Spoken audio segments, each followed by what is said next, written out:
P James കൂടി നമ്മളൊപ്പം ചെയ്യുന്നുണ്ട്. ഇപ്പോൾ ഏറ്റവും പ്രധാനപ്പെട്ട കാര്യം, എല്ലാവരും എടുത്തു ചോദിക്കുന്ന ഒരു പ്രധാനപ്പെട്ട കാര്യം, എന്തുകൊണ്ട് ഒമാൻ ഇത് സാധിക്കുന്നു എന്നുള്ളതാണ്. വിസ്തൃതിയിൽ നോക്കുകയാണെങ്കിൽ ഭൂവിസ്തൃതിയിൽ വളരെ കുഞ്ഞനായ ഒരു രാജ്യമാണ്. അതിന് പല പ്രത്യേകതകളുണ്ടെന്ന് നമുക്കറിയാം. അതിൽ ഏറ്റവും പ്രധാനപ്പെട്ടതാണ് ഈ ഭൂമിശാസ്ത്രപരമായി ഇറാന്റെയും ഒമാന്റെയും പ്രോക്സിമിറ്റി എന്ന് പറയുന്നത്. ഹോമോസ് കടലിടുക്ക് ഏതാണ്ട് 33 കിലോമീറ്റർ ഒരു വീതിയിൽ അപ്പുറവും ഇപ്പുറവും നിൽക്കുന്ന രണ്ട് രാജ്യങ്ങളാണ് ഒമാനും ഇറാനും എന്നുള്ളത്. അത് മാത്രമല്ല, രാഷ്ട്രീയമായി ചരിത്രപരമായി ഒക്കെ തന്നെ ഈ രാജ്യങ്ങളും തമ്മിലുള്ള ബന്ധം അത് ദൃഢമാണ് എന്ന് പറയാം.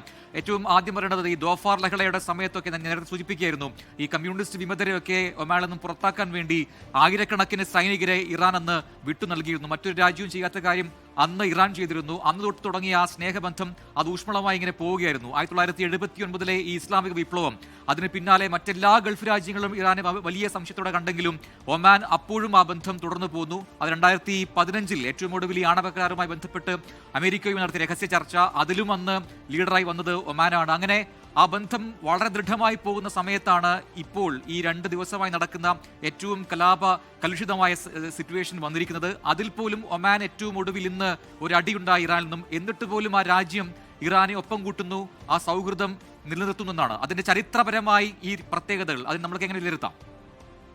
പ്രജിൻ, ഇതില് ഒരു പ്രധാനപ്പെട്ട കാര്യമുള്ളത്, ഒമാന് നേരെയല്ല ഞങ്ങൾ ആക്രമണം നടത്തിയത് എന്നുള്ള രീതിയിലാണ് അവർ പറഞ്ഞിരിക്കുന്നത്. അവർ പ്രത്യേകിച്ച് ഒമാനിലെ ഒരു ആക്രമണത്തിന് ശേഷമാണ് പറഞ്ഞത്, ഗൾഫ് രാജ്യങ്ങളിലെ അമേരിക്കൻ സേനാ താവളങ്ങളാണ് ഞങ്ങൾ ആക്രമിച്ചത്. പക്ഷേ അപ്പോൾ വരുന്ന ചോദ്യം, ബഹ്റിനിൽ പിന്നെ എന്തുകൊണ്ട് സേനാ താവളത്തിന് പുറത്ത് ക്രൗൺ പ്ലാസയെ പോലെ ഒരു പഞ്ചനക്ഷത്ര ഹോട്ടൽ ടാർഗറ്റ് ചെയ്തു? അതിന് വളരെ വ്യക്തമായിട്ടുള്ള ഒരു മറുപടിയാണ് അവർ പറഞ്ഞിട്ടുള്ളത്.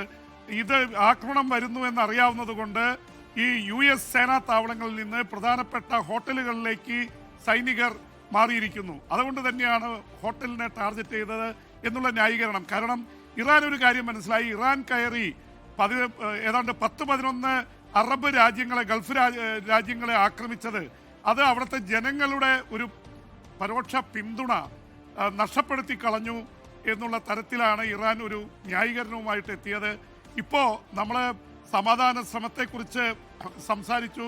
മധു കൊട്ടാരക്കര അമേരിക്കയിൽ നിന്ന് പറഞ്ഞ കാര്യം അതാണ്. തീർച്ചയായിട്ടും ഒമാൻ ഇവിടെ മധ്യസ്ഥ ശ്രമമായിട്ട് വരാൻ കാരണം, കഴിഞ്ഞ 3 വട്ടം നടന്ന ചർച്ചകളിൽ ഒക്കെ വന്നിരിക്കുന്നത് ഒമാൻ തന്നെയായിരുന്നു. ഒമാൻ്റെ വിദേശകാര്യ മന്ത്രിയാണ് ഇവർ തമ്മിലുള്ള ചർച്ചകൾക്ക് മീഡിയേഷൻ വഹിച്ചത്. വളരെ രസകരമായിട്ടുള്ള കാര്യം, ഇറാന്റെയും അമേരിക്കയുടെയും പ്രതിനിധികൾ പരസ്പരം നേരിട്ട് സംസാരിച്ചിരുന്നില്ല. അവർ ഒരു മീഡിയേറ്റർ എന്ന നിലയിൽ ഒമാനോട് സംസാരിച്ച് ഒമാൻ്റെ വിദേശകാര്യ മന്ത്രിയാണ് അപ്പുറത്തും ഇപ്പുറത്തും സന്ദേശങ്ങൾ കൈമാറിക്കൊണ്ടിരുന്നത്. അപ്പോൾ എന്തായാലും വീണ്ടും ഈ ഇവിടെ ആയത്തുള്ള ഖമനി കൊല്ലപ്പെടുകയും വലിയ രീതിയിൽ ഇറാൻ അതിന് പ്രതികാരം ചെയ്യുമെന്നുള്ളതൊക്കെ ആയിട്ട് മൊത്തം ഗൾഫിലെ വലിയ ആശങ്ക ജനിപ്പിച്ചിരിക്കുന്ന സമയത്താണ് ഇപ്പം പെട്ടെന്ന് ഒമാൻ മധ്യസ്ഥ ശ്രമമായിട്ട് എത്തിയത്. ചർച്ചയ്ക്ക് തയ്യാറാണെന്ന് ഇറാൻ പറയുന്നു. ഇറാൻ തയ്യാറാണെങ്കിൽ ചർച്ചയ്ക്ക് ഞങ്ങളുണ്ടെന്ന് ഡൊണാൾഡ് ട്രംപ് പറയുന്നു. ട്രംപിനെ സംബന്ധിച്ചിടത്തോളം ഇവിടെ പറഞ്ഞൊരു കാര്യം ശരിയാണ്, അദ്ദേഹം ബിസിനസ്സുകാരനാണ്, എന്തെങ്കിലും ലാഭം കാണാതെ ഒന്നും നടത്തില്ല. കഴിഞ്ഞ ജൂണിൽ നടന്ന ആക്രമണത്തിൽ 12 ദിവസത്തെ ഏറ്റുമുട്ടൽ കഴിഞ്ഞപ്പോഴേക്കും ഖത്തറിലെ അമേരിക്കയുടെ സെൻട്രൽ കമാൻഡിലേക്ക് മിസൈൽ വീണപ്പോൾ തന്നെ ട്രംപ് ഇടപെട്ടു. ട്രംപ് ഇസ്രായേലിനോടും ഇറാനോട് യുദ്ധം നിർത്താൻ പറഞ്ഞു. ഇറാൻ നിർത്തി. ഇസ്രായേൽ ഇച്ചിരി ബലം പിടിച്ചപ്പോൾ അദ്ദേഹത്തിന് ശാസിക്കേണ്ടി വന്നു. പക്ഷെ ഇത്തവണ അങ്ങനെയല്ല. ഇത്തവണ പ്രധാനപ്പെട്ട US ബേസുകളിൽ നിന്നൊക്കെ അവർ ആയുധങ്ങളും സൈനികരെയൊക്കെ മാറ്റിയിട്ടുണ്ട്. അങ്ങനെ ആ തരത്തിലൊരു കാഷ്വാലിറ്റി വരാനുള്ള സാധ്യതയില്ല. അതുകൊണ്ടാണ് ഇറാൻ ഒരു പക്ഷേ ഈ ഇവരെയൊക്കെ വിറപ്പിക്കുന്ന രീതിയിൽ UAE-യിൽ, അബുദാബിയിലും ദുബായിലും ആക്രമണം നടത്തി. അവിടെ നിരവധി പേർക്ക് പരിക്കേറ്റിട്ടുണ്ട്. അത് ഒരുപക്ഷെ നമ്മൾ അത്ഭുതപ്പെടുത്തുന്നത്, മിസൈലുകളുടെ ഒരു വലിയ കൂട്ടം തന്നെ, ഏതാണ്ട് 140-ലേറെ മിസൈലുകൾ, 210-ലേറെ ഡ്രോണുകൾ UAE-യിൽ പ്രയോഗിച്ചു. സൗദി പറഞ്ഞിട്ടുണ്ട്, ഞങ്ങളുടെ മണ്ണ് ഇറാനെ ആക്രമിക്കാൻ കൊടുക്കില്ലെന്ന് സൗദിയും UAE-യും പറഞ്ഞതാണ്. പിന്നെ എന്തുകൊണ്ട് ആ തരത്തിൽ ഇറാൻ ആക്രമണം നടത്തിയെന്ന ചോദ്യമുണ്ട്. സൗദിയിലും ഒരു സിംബോളിക്കായിട്ട് റിയാദിലും ദമാമിലും അവർ ചെറിയ തോതിൽ ആക്രമണം നടത്തി. പിന്നെ സൗദിയിലേക്ക് വലിയത് നടത്തിയില്ല. പക്ഷെ അവർ ടാർഗറ്റ് ചെയ്തിരിക്കുന്നത് ബഹ്റിനെ ആണ്. ബഹ്റിനെ ഇത് ചെയ്യാനായിട്ടുള്ളൊരു പ്രധാന കാരണം, ബഹ്റിനിലെ 5th ഫ്ലീറ്റ് അമേരിക്കയുടെ 5ാം കപ്പൽപ്പടയുടെ ആസ്ഥാനമാണ്, കമ്പൈൻഡ് മെറൈൻ ഫോഴ്സസിൻ്റെ ആസ്ഥാനമാണ്. അപ്പോൾ നാവികസേനയുടെ 47 രാജ്യങ്ങളുടെ നാവികസേനയുടെ സെൻട്രൽ കമാൻഡിനെയാണ് അവർ അറ്റാക്ക് ചെയ്തത് ബഹ്റിനിൽ.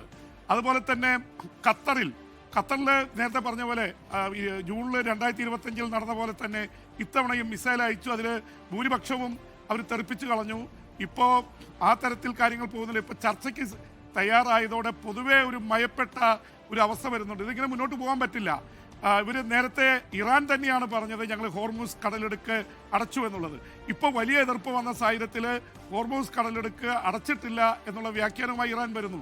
ഇറാൻ ഒരു കാര്യം മനസ്സിലായി, ഇനി ഇങ്ങനെ കാര്യങ്ങൾ മുന്നോട്ട് പോയാൽ ഇത് കയ്യിൽ നിൽക്കില്ല, ഇറാൻ ഒറ്റപ്പെടുന്ന ഒരു അവസ്ഥയുണ്ടാവും. അതുകൊണ്ടാണ് ഒരുപക്ഷെ അവരുടെ പരമോന്നത നേതാവ് കൊല്ലപ്പെട്ടിരിക്കുന്നു, പകരം ഉള്ള നേതാവിൻ്റെ ആയത്തുള്ള ആരിഫ് അടക്കമുള്ള ആൾക്കാർ രംഗത്ത് വന്നിട്ടുണ്ട്. ഒരു സെൻട്രൽ അവരുടെ 3 അംഗ കമ്മിറ്റിയാണ് ഇപ്പോൾ തീരുമാനങ്ങൾ എടുക്കുന്നത്. ഇറാന്റെ പ്രസിഡന്റ് മസൂദ് പെസസ്കിയാൻ, അവരുടെ സുപ്രീം കോടതി ചീഫ് ജസ്റ്റിസ്, ഒപ്പം തന്നെ ഗാർഡിയൻ കൗൺസിലിനെ പ്രതികരിച്ചാണ് ആയത്തുള്ള ആരിഫ് അടക്കമുള്ളവരാണ് ഇപ്പോൾ പ്രധാനപ്പെട്ട തീരുമാനങ്ങൾ എടുക്കുന്നത്. ആ തരത്തിൽ കാര്യങ്ങൾ മുന്നോട്ട് പോവുകയാണ്. എനിക്ക് തോന്നുന്നു പി ജെയിംസ്, ഇപ്പോൾ ഏറ്റവും പ്രധാനപ്പെട്ട ചോദ്യം നമ്മുടെ മുന്നിലുള്ളത് ഈ യുദ്ധം അല്ലെങ്കിൽ ഈ ആക്രമണം അവസാനിപ്പിക്കാൻ വേണ്ടി ഒമാൻ നടത്തുന്ന മധ്യസ്ഥ നീക്കങ്ങൾ എങ്ങനെ ഫലം കാണാൻ പോകുന്നു, എന്തൊക്കെയായിരിക്കും ഇതിന് അമേരിക്കയും ഇസ്രായേലും മുന്നോട്ട് വയ്ക്കുന്ന നിബന്ധനകൾ, അത് പൂർണ്ണമായി അംഗീകരിക്കാൻ ഇറാൻ തയ്യാറാകുമോ? ഏതായാലും കനത്ത നാശനഷ്ടം ഇരുഭാഗത്തും ഉണ്ടാവുകയും അയത്തുള്ള അൽ ഖമനയി പോലുള്ള മുതിർന്ന അല്ലെങ്കിൽ പ്രധാനപ്പെട്ട നേതാക്കളൊക്കെ നഷ്ടപ്പെടുകയും ചെയ്തിരിക്കുന്ന സാഹചര്യത്തിൽ ചർച്ചയ്ക്ക് തയ്യാറാണെന്ന് ഇറാൻ സന്നദ്ധത പ്രകടിപ്പിച്ചിരിക്കുന്നു. ഏതായാലും അതിൻ്റെ തുടർ വാർത്തകൾ, അതോടൊപ്പം തന്നെ എത്ര വലിയ നാശനഷ്ടമാണ് ഇരുഭാഗത്തും ഉണ്ടായിട്ടുള്ളത്, ഗൾഫ് മേഖലയിൽ ഉടലെടുത്തിരിക്കുന്ന ആശങ്കയ്ക്ക് പരിഹാരമായിട്ടുണ്ടോ, അതോടൊപ്പം അമേരിക്കയുടെ സേനാ താവളങ്ങൾ കേന്ദ്രീകരിച്ച് ഇറാൻ നടത്തുന്ന ആക്രമണങ്ങൾ അതിൽ എന്ത് പുരോഗതിയാണ് ഇപ്പോൾ ഉണ്ടായിരിക്കുന്നത് എന്ന് തുടങ്ങി ഈ സമയത്ത് യുദ്ധമുഖത്ത് നിന്ന് വരുന്ന ഏറ്റവും പ്രധാനപ്പെട്ട വാർത്തകളും വിവരങ്ങളും, അതോടൊപ്പം ഗൾഫ് മേഖലയിൽ നമ്മുടെ സഹോദരന്മാർ അവർ സുരക്ഷിതരായിരിക്കുന്നു എന്നാണ് നമുക്ക് ഇപ്പോഴും മനസ്സിലാക്കാൻ കഴിഞ്ഞിട്ടുള്ളത്. ലോകത്തെവിടെയായാലും ഏത് സമയത്തും 24 വാർത്തകളും ഓഗ്മെന്റഡ് റിയാലിറ്റി പാക്കേജുകളും എക്സ്പ്ലെയിനറുകളും വിശദമായി കാണാൻ ഞങ്ങളുടെ യൂട്യൂബ് ചാനൽ നിങ്ങൾക്ക് സബ്സ്ക്രൈബ് ചെയ്യാം.